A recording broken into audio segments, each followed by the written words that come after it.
KMF ಶಿವಮೂಲ್ದು cut off ಹೆಂಗಿರುತ್ತೆ ಅಂತ ಹೇಳಿದ್ರೆ, ಈ ಎಕ್ಸಾಮ್ ಅಂತಾನೆಲ್ಲ, ಪ್ರತಿ ಒಂದು ಯಾವುದೇ ಒಂದು ಎಕ್ಸಾಮ್, ಕಾಂಪಿಟೇಟಿವ್ ಎಕ್ಸಾಮ್ ಆಗಿರ್ಲಿ, number of aspirants, number of candidates, ಎಷ್ಟೊಂದು ಜನ ಅಪಿಯರ್ ಆಗಿದ್ದಾರೆ. ಇಲ್ಲಿ ನೋಡಿ, ಗಮನದಲ್ಲಿ ಇಟ್ಕೊಳ್ಳಿ, ಅಪ್ಲೈ ಮಾಡೋದು ಬೇರೆ, ಹೋಗ್ಬಿಟ್ಟು ಎಕ್ಸಾಮ್ ಬರೆಯೋದು ಬೇರೆ. ಈ ಎಕ್ಸಾಮ್ ಅಲ್ಲಿ ಸುಮಾರು ಜನ ಡಿಸ್ಕ್ವಾಲಿಫೈ ಸಹ ಆಗ್ತಾರೆ, ಗೊತ್ತಾಯ್ತಾ? ಇನ್ನು ಫ್ಯೂ ಸೆಲೆಕ್ಟೆಡ್ ಕ್ಯಾಂಡಿಡೇಟ್ಸ್ ಅಂದ್ರೆ ಡಿಸ್ಕ್ವಾಲಿಫೈ ತುಂಬಾ ಜನ ಆಗೋದಿಲ್ಲ, ಒಂದು 2 to 3% ಇಟ್ಕೊಳ್ಳಿ. ಮತ್ತೆ ಅಪ್ಲೈ ಮಾಡಿ ಎಕ್ಸಾಮ್ ಬರಿದಿರೋರು ಒಂದು 30 to 40% ಬರೆಯಲ್ಲ ರೀ. 30 to 40% ಯಾರು ಅಪ್ಲೈ ಮಾಡಿರ್ತಾರೆ ಅವರು ಹೋಗಿ ಬರೆಯೋದಿಲ್ಲ, ಡ್ಯೂ ಟು ಆ ದಿಸದ್ದು ಪ್ರಿಪ್ರೇಷನ್, ಆ ದಿಸದ್ದು ಸಿಚುವೇಶನ್, ಪ್ರಿಪ್ರೇಷನ್ ಚೆನ್ನಾಗಿಲ್ಲ ಅಂತ, ವೇರಿಯಸ್ ಅದರ್ ಫ್ಯಾಕ್ಟರ್ಸ್ ಇನ್ಕ್ಲೂಡ್ ಮಾಡ್ಕೊಂಡ್ರೆ 30 to 40% ಯಾವುದೇ ಎಕ್ಸಾಮ್ ಆಗಿರ್ಲಿ ಸುಮಾರು ಜನ ಅಟೆಂಡ್ ಮಾಡೋದಿಲ್ಲ. ನೆಕ್ಸ್ಟ್ ಸೆಕೆಂಡ್ ಪಾಯಿಂಟ್ ಬಂದಿದೆ, ಟಫ್ನೆಸ್ ಆಫ್ ದ ಪೇಪರ್.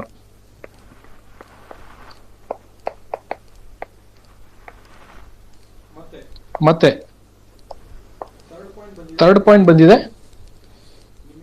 ನಿಮಗೆ ಯಾವ ಏರಿಯಾಯಿಂದ ಕ್ವಶನ್ಸ್ ಬಂದಿದೆ ಅಂತ. ಇವಾಗ ನಿಮಗೆ ಮೋಸ್ಟ್ಲಿ ನೀವೆಲ್ಲರೂ ಪೊಲಿಟಿ ಓದಿರ್ತೀರಾ ಚೆನ್ನಾಗಿ.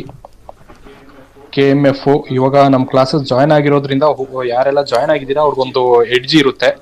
ಮತ್ತೆ ಕೋಆಪರೇಟಿವ್ಸ್, ಕನ್ನಡ, ಇದು ಎಕ್ಸ್ಪೆಕ್ಟೆಡ್ ಸಬ್ಜೆಕ್ಟ್ಸ್ ಅಲ್ವಾ, ಮೋಸ್ಟ್ಲಿ ಕನ್ನಡ ಮತ್ತೆ English. These are the most expected subjects. ಇಲ್ಲಿಂದ ಏನು ಇವ್ರು ಯೂಶಲಿ ಹೇಳ್ತಾರೆ, ಇಲ್ಲಿಂದ ಒಂದು 25 ಮಾರ್ಕ್ಸು, ಇಲ್ಲಿಂದ 25 ಮಾರ್ಕ್ಸು, ಇಲ್ಲಿಂದ ಒಂದು 50 ಮಾರ್ಕ್ಸು, ಕನ್ನಡದಿಂದ 25 ಮಾರ್ಕ್ಸು, ಇಂಗ್ಲಿಷಿಂದ 25 ಮಾರ್ಕ್ಸು, ಕನ್ನಡದಿಂದ 50 ಮಾರ್ಕ್ಸು, ಇಂಗ್ಲಿಷಿಂದ 25 ಮಾರ್ಕ್ಸು. ಇದು ಕರೆಕ್ಟ್ ಆಗಿ ಬಂದ್ಬಿಟ್ರೆ ಒಮ್ಮೊಮ್ಮೆ ಎಲ್ಲ ಕಟ್ ಆಫ್ ಜಾಸ್ತಿ ಆಗುತ್ತೆ, ಒಮ್ಮೊಮ್ಮೆ ಔಟ್ ಆಫ್ ದ ಬಾಕ್ಸ್ ಬಂದ್ಬಿಡುತ್ತೆ. ಅವಾಗ cut off out of the box ಬಂದಾಗ ಕಟ್ ಆಫ್ ಕಡಿಮೆ ಆಗುತ್ತೆ. ನಿಮಗೆ ಏನಾದರೂ ಕ್ವಶನ್ ಈ ಸಬ್ಜೆಕ್ಟ್ ಇಂದ ಬಂದಿಲ್ಲ ಅಂತ ಹೇಳಿದ್ರೆ ಅದು ನಿಮ್ಗೆ ಅಲ್ಲ, ಬೇರೆಯವ್ರಿಗೂ ಸೇಮ್ ಇಶ್ಯೂ ಫೇಸ್ ಆಗಿರ್ತಾರೆ. So don't think about cut off as of now. ನಾನು ನಿಮ್ಗೆಲ್ರಿಗೂ ಕೇಳೋದಿಷ್ಟೇ, ಇವಾಗ ಕಟ್ ಆಫ್ ಬಗ್ಗೆ ಯೋಚನೆ ಮಾಡೋಕ್ಕಾಗಿ ಹೋಗ್ಬೇಡಿ, ನಿಮ್ಮ ಪ್ರಿಪ್ರೇಷನ್ ಮೇಲೆ ಫೋಕಸ್ ಮಾಡಿ. ಹಾಗಾದ್ರೂ ಒಂದು ಕ್ರೂಡ್ ಐಡಿಯಾ ಕೊಟ್ಬಿಡ್ತೀನಿ, ಏನಂದ್ರೆ 140 to 150 ಬಂದ್ರೆ there are chances you are getting into the list. ಮತ್ತೆ 150 ನೀವು ದಾಟ್ತಿದ್ದೀರಾ ಅಂತ ಹೇಳಿದ್ರೆ you will definitely in the list. 160, 170 ಏನಾದ್ರು ಬರ್ತಿದ್ದೀರಾ ಅಂದ್ರೆ 100% ನೀವು ಏನು ಯೋಚನೆ ಮಾಡೋ ನೆಸೆಸಿಟಿನೇ ಇಲ್ಲ.